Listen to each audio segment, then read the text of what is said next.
Hi, I'm here with Melody Hansen. She is an artist that we found on Instagram. Um, we are going to pick her brain today about mental health in 2020.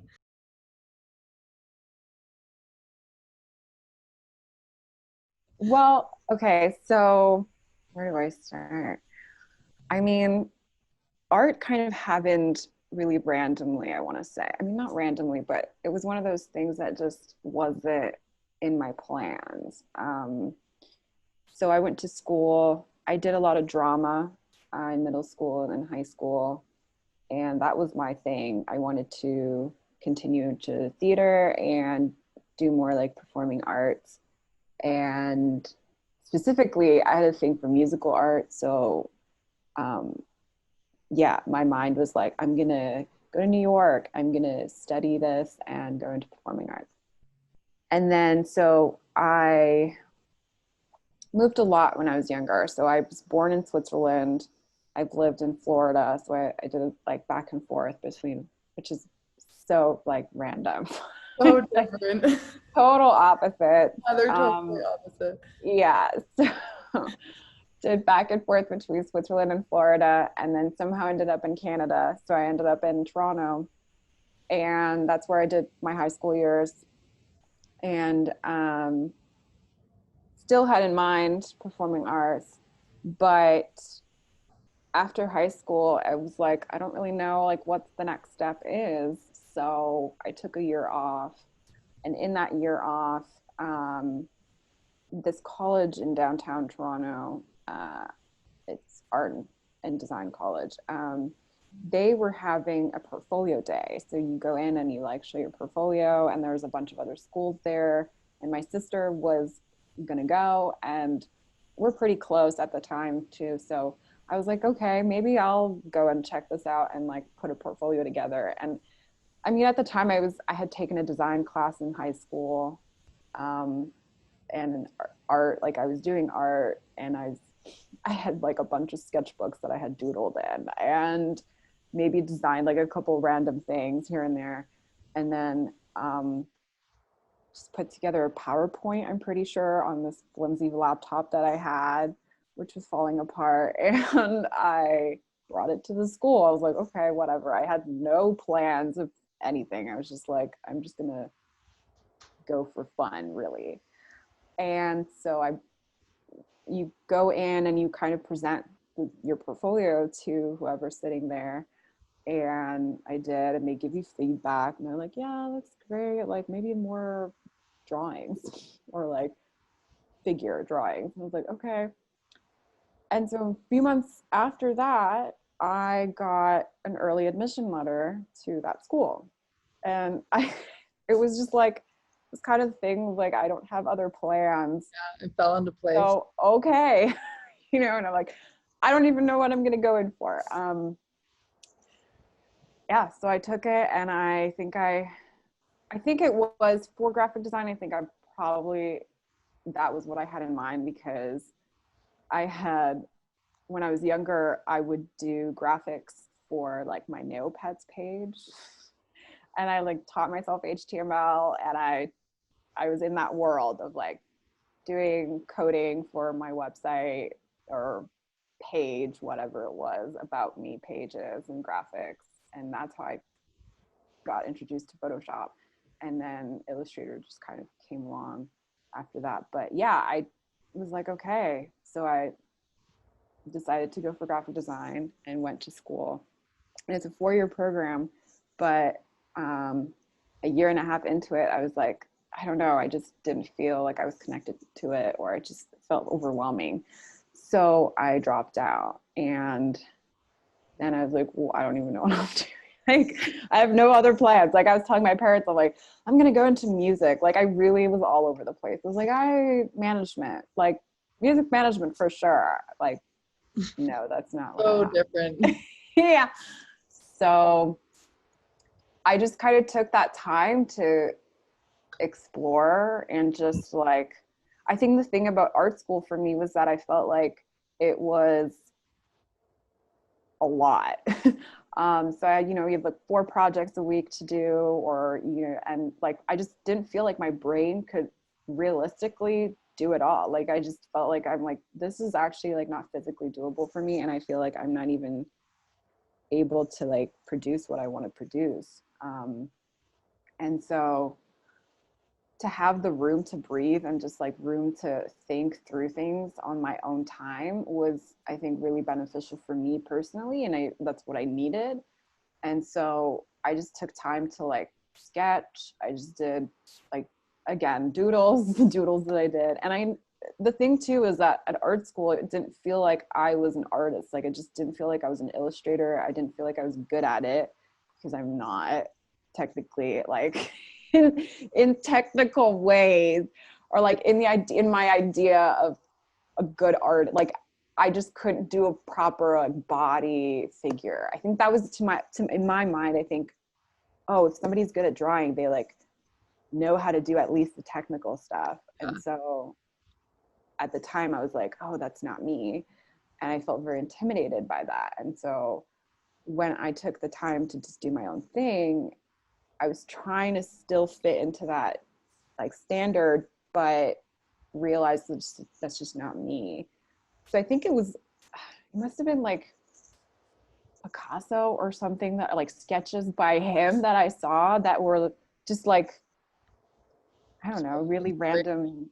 Yeah, just like, they're not perfect, and they were not to scale, or they were not the way that like I thought about it. And it just, something happened in that moment where I clicked, and I was like, oh, like, you can actually, you don't have to fit into the standard. You can just do like what you think is good. So I think it was just in that moment, something must have, I don't know, changed. And then I just kind of embraced like, okay, I can't draw a straight line, or I can't like draw real life. And that's just it. And so I embraced that, and then just started sketching my own stuff. And I've always had a inclination to words. So I think I started to incorporate that into what I was doing. And slowly, I think that's when, around the time I got Instagram. So I just decided to share my just like sketches there. And I've always liked to share stuff, like even when I was younger, and Neopets, and like making these websites that I did about my life or my teenage, like my friends. Like, I've always had a thing for sharing. It's never been an issue for me, I think, with the internet. Yeah. And it's brought you a lot of success. Yeah, it's funny because it's like become a part of me, and that's always been a part of me. So it's not that different from like the way I was when I was younger. You have more followers now. I just have more people watching. But yeah, that's kind of how it started. Um, and it's funny because it was never anything intentional. Like, I wasn't like, okay, I'm going to do this. I'm going to grow a business in art, or this is what I want. Like, it just really grew organically and happened.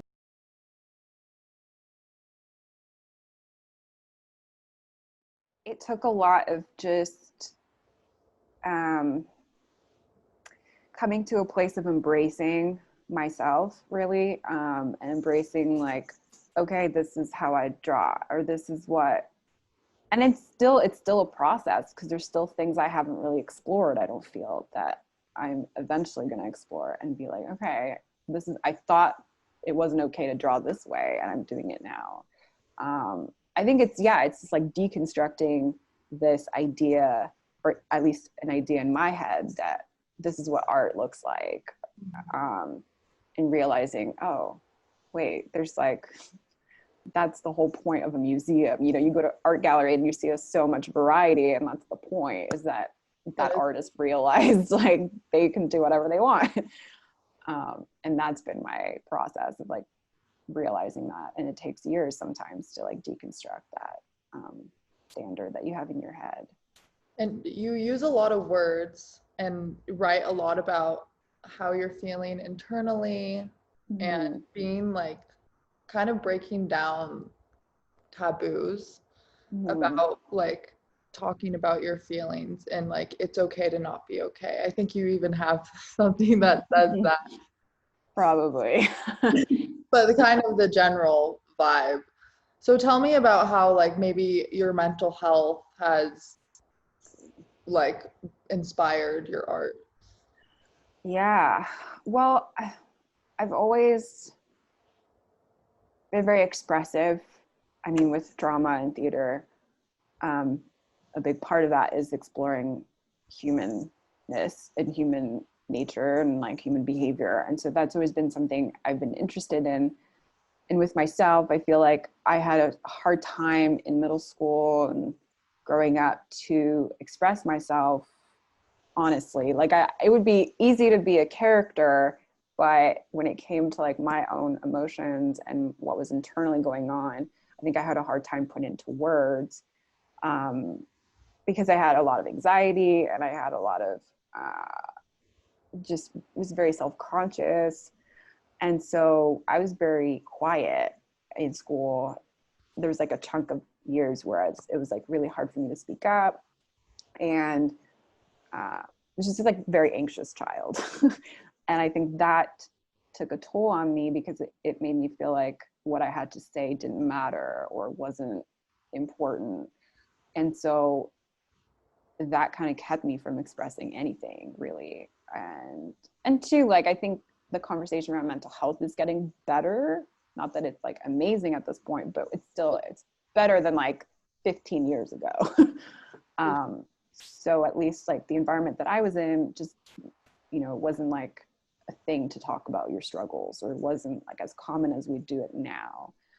And I didn't really understand what was going on. Like when I was anxious or when I was struggling, I didn't really know that it's like a normal thing. It just felt like, okay, this is like an issue. Like I'm a weak person. And I think gradually around high school, I became more exposed to mental health and became more aware of like actual terms or actual like, yes, things that we go through as human beings. And that I think opened me up and then allowed me to, even with myself, like become more okay with what is going through me, and being able to put words to it and like um, become more okay to talk about it.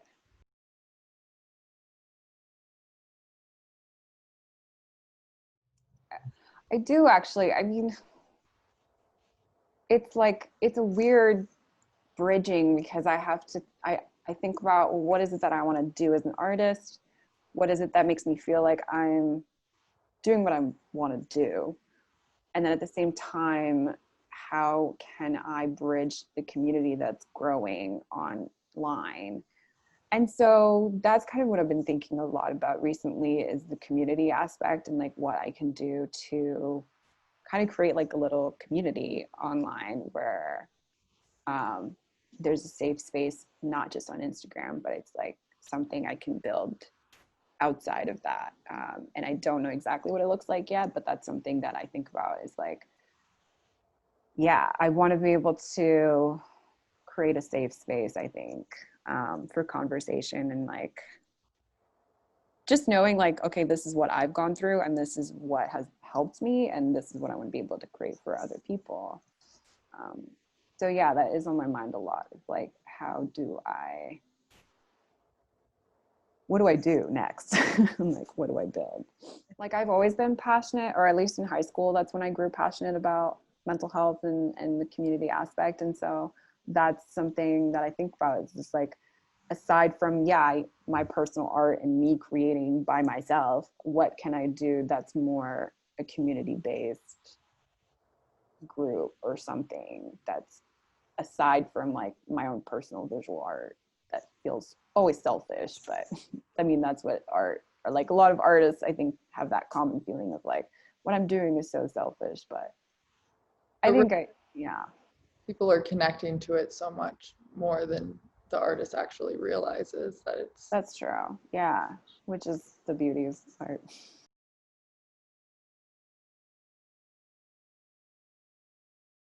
Well, it's funny because it's always, I mean, I freelance, so a lot of my time is spent at home, and that's not very different. But I feel like mentally, there's a lot more going on, and so this year felt a lot tougher to navigate.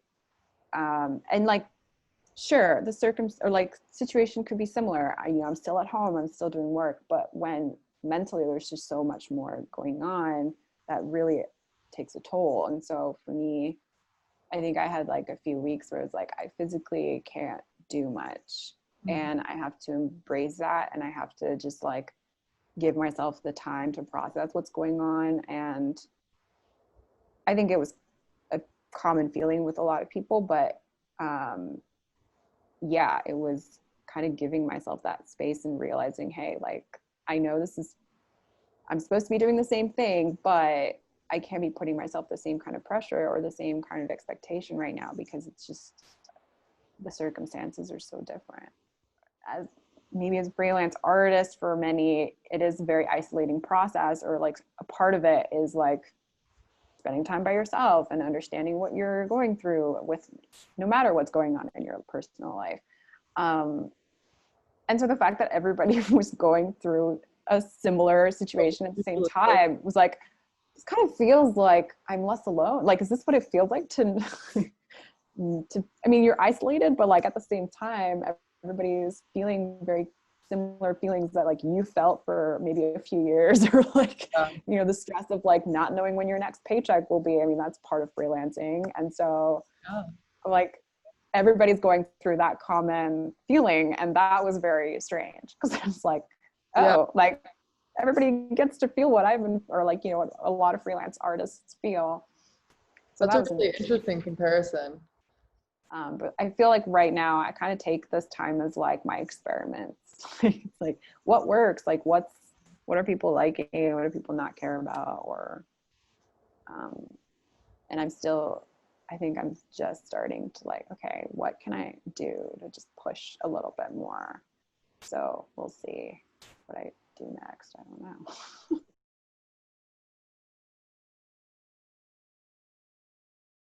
Yeah, that's a good question. Well, I think part of um, being an artist in this time, especially, is like figuring, how do you make money?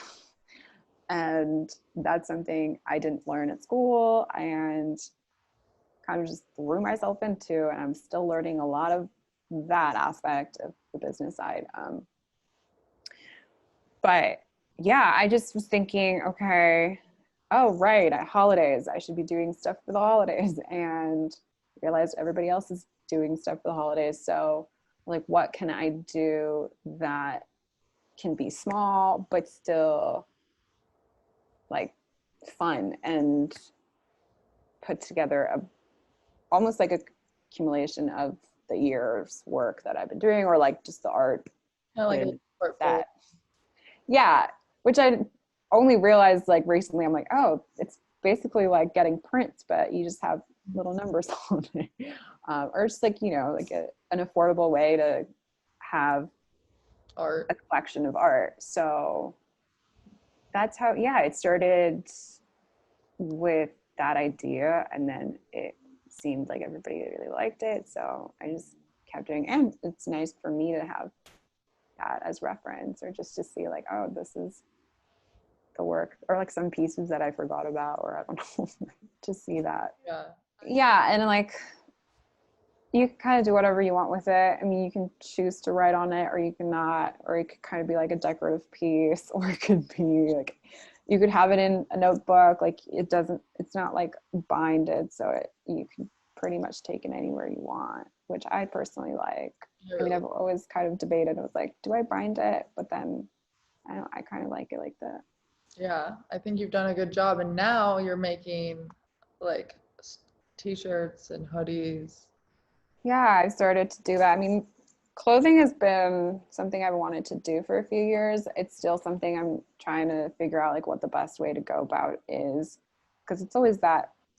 I mean, clothing's like one of those annoying things where you either have to decide, okay, am I doing wholesale? Like, am I Yeah. doing on demand? Like, my tactic. Yeah, So there's I'm so many still, details that go into. yeah, which to me, I've realized I am not good for. The business aspect of things, like I would like to sit at my desk or sit wherever or stand, whatever, just do art and somebody take over that aspect. But maybe one day, I don't know. But so far, I just do it at my own pace and whatever works.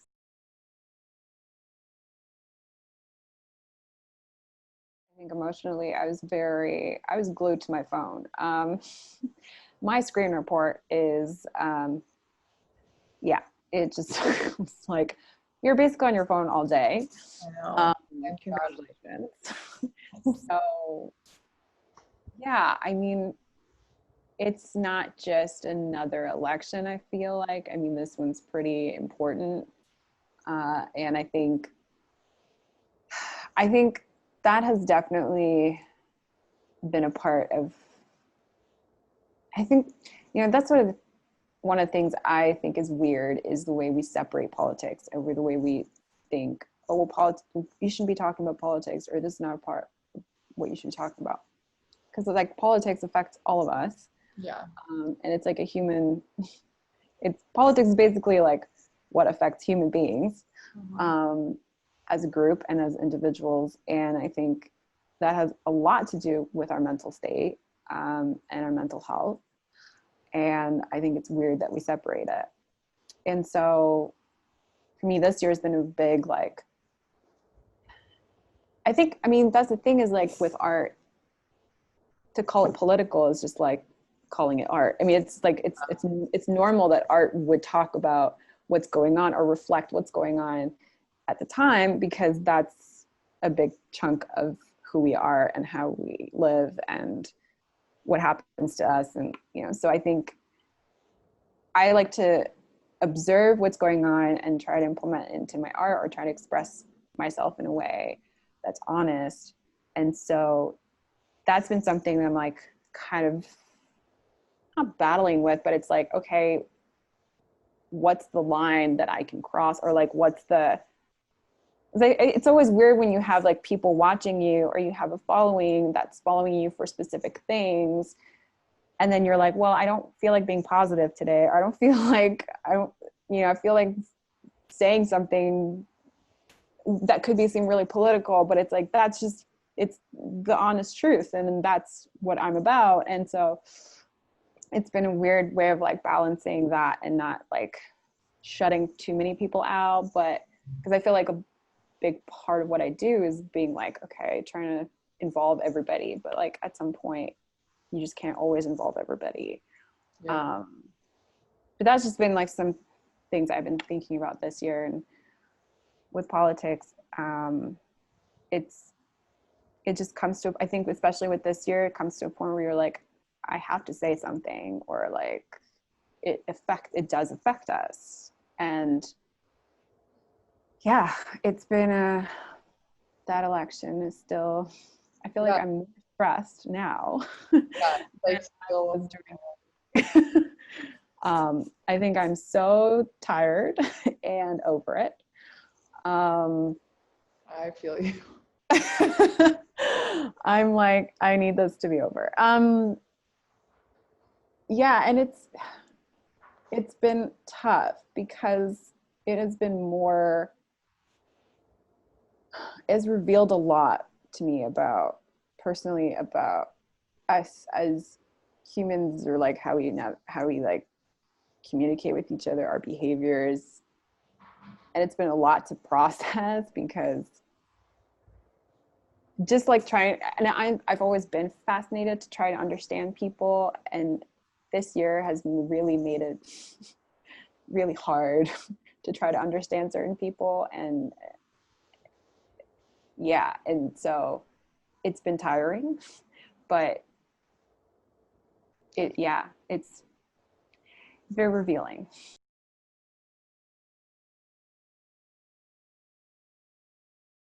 With this,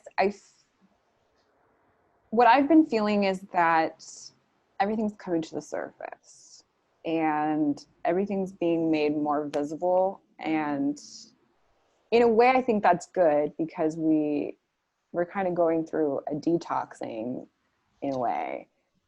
Um, but of course, it comes with people who are stubborn. It comes with people who don't get it, or it comes with such a variety of complexities.